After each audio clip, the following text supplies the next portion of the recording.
Yo, what's up, man?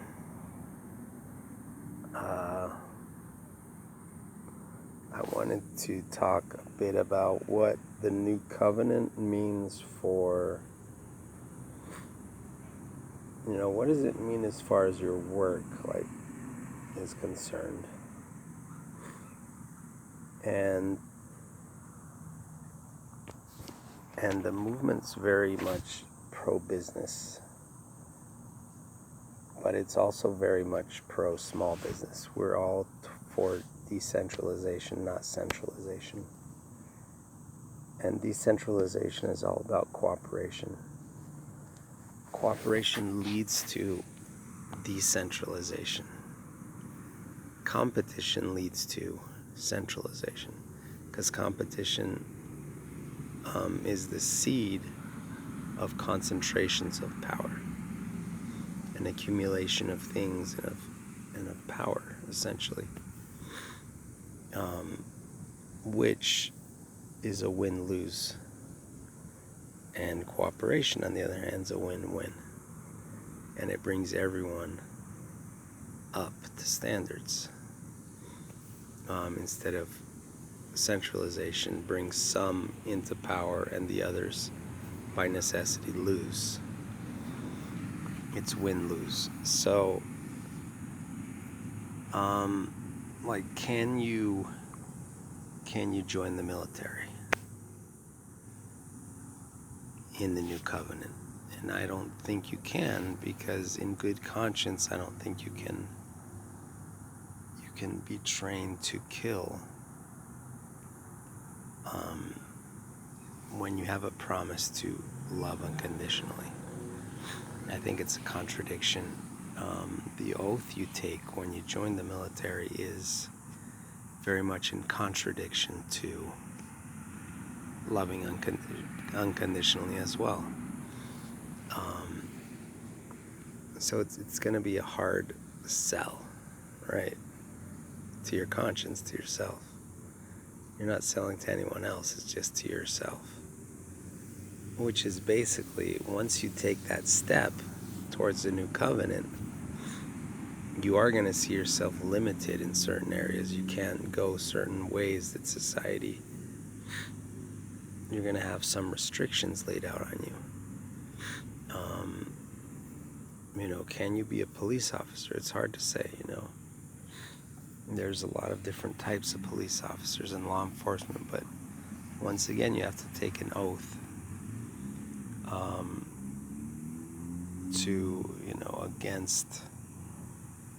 to defend the Constitution against all enemies.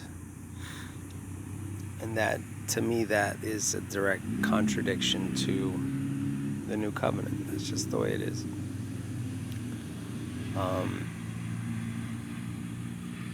It's kind of like serving two masters, right? You can't serve two masters. And so there's a lot of limitations. Those are some of the main, but can you work in a weapons factory? Can you do a lot of things like that? And I don't think you can. Now, everything's relative, though.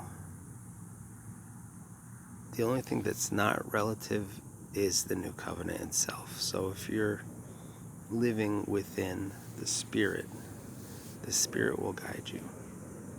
And it'll guide your conscience as to what's right and what's not right. And eventually that will eat at you, and you'll do what your conscience dictates. So the most important thing is to remain within that spirit. There's not many rules to the movement. There's not a set of behaviors. There's not a set of there's just not a way of life, because a lot of religions are based on a way of life and a way of a set of rules, a set of behaviors that you must follow. Unconditional love, fortunately, has very little behavioral rules. It has more spiritual rules, and it's much more about intent than about form. substance over form. What's truly inside, then what are you doing on the surface? And then again, there's not much judgment either, because your only judge is yourself, and your only judge is God, right? So now of course there are like veganism and stuff like that, hurting animals for our benefit when it's not necessary. I think veganism is definitely the way to go as far as conscience is concerned. Not necessarily for your health, but just for the well-being of animals. And once again, we're just trying to not incur suffering on others. That's the main thing we have to keep in our heart. Am I incurring suffering on others willfully? And once you become conscious of cows in factories that are in cages their whole lives, and they have steel machines attached to their nipples to suck out milk all day, and you are buying that product, it's hard to it's just hard for your conscience to justify that purchase. It's just hard to, because there's so many substitutes nowadays. It's not like that's the only source of maybe in the old days, and when I used to work in Mexico, and I would go into these little ranch farms way out in the middle of the boonies, and they had their goats, and they made cheese, goat cheese, and they made just different products out of the milk, and the goats were like pets, right? And so I don't see anything wrong with that. You're not harming the goats, you're not abusing the goats. But when it becomes industrialized, once again, it's the centralization, right? It's the big factories, and that's what we've gotten away from. We've gotten away from decentralization. We've gotten away from local farming. We've gotten away from buying milk from your neighbor's cow, because we're not allowed to anymore, because of that same force of competition, concentrations of power, centralization, creating all these laws that restrict small business and freedom, essentially. So we're all about decentralization versus centralization. But we don't have to work from the top down. It all has to come from the bottom up. From the bottom up meaning just change your spirit, change your intention, change your thoughts, change your consciousness. Take time for yourself to develop that.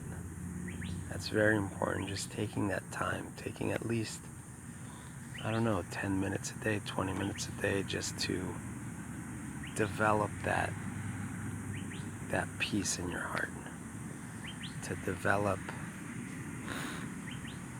and just to saying those prayers of blessing others, of loving the world, of unconditionally loving the world. That's what we have to take the time to do. That's the most important thing, is taking that time to do that on a daily basis. That's our number one responsibility. And then, of course, our second responsibility is taking care of those around us, right? Our kids, our wives, our husbands, our loved ones, our parents, our pets. That's our next circle. The circle starts with you, right?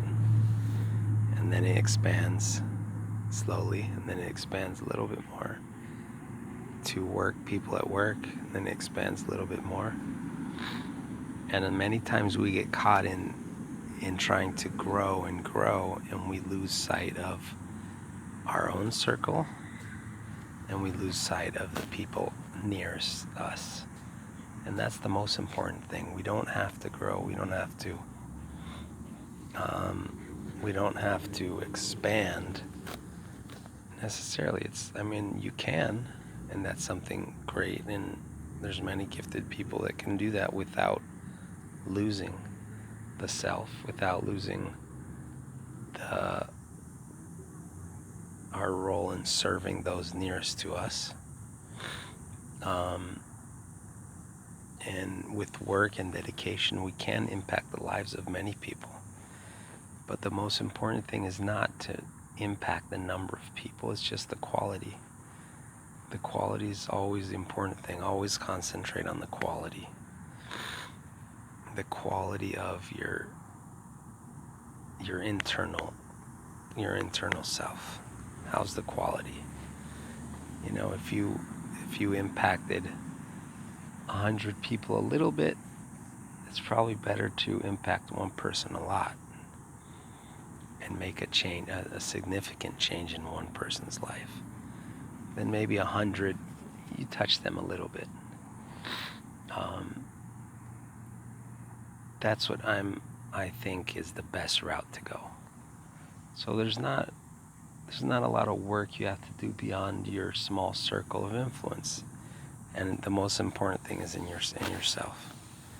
Even if it's only in yourself. But you'll see changes anyway. Once you change yourself, you'll start affecting those around you. But it's definitely going to restrict. Once you start gaining in consciousness, you're going to start restricting yourself on many things that you like. You start saying, oh wow, what? I don't think I can do this anymore.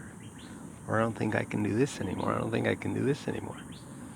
And it's not going to be a sacrifice, because you already have the knowledge. You already know that's something that you don't want to do. And so those are some of the changes that'll come about. So the most important thing is to look within. And a lot of times it's hard to look within. A lot of times we have to just feel. A lot of times we have pain. We have massive pain. And we don't know why we're suffering so much. And we don't know why we have mental anguish and mental problems and mental diseases and emotional problems, emotional diseases, emotional dysfunctions. And we've all experienced that. But we have to make an effort to just know that you can be cured. Don't settle for a mental disease. Don't say this is just the way it is and I just have this disease. That's the worst thing you could do, is just think that that's just the way it is. That you have some type of genetic disease, and you can make a change. Even if you've been given it through genetics or through anything, you can make a change. You're not a victim of your circumstances. You're not a victim of your past. You're not a victim of your future. You're not a victim of time or space. You have the ultimate control of yourself, of your conscience, and of what you want that to look like. And so that's the most important thing, is to not settle for something that you're not happy with internally. If you're struggling, if you have pain, if you have anguish,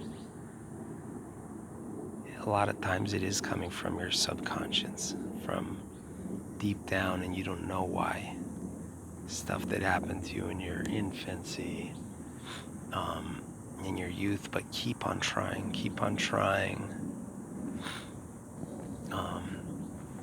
to make things better, to make things more peaceful.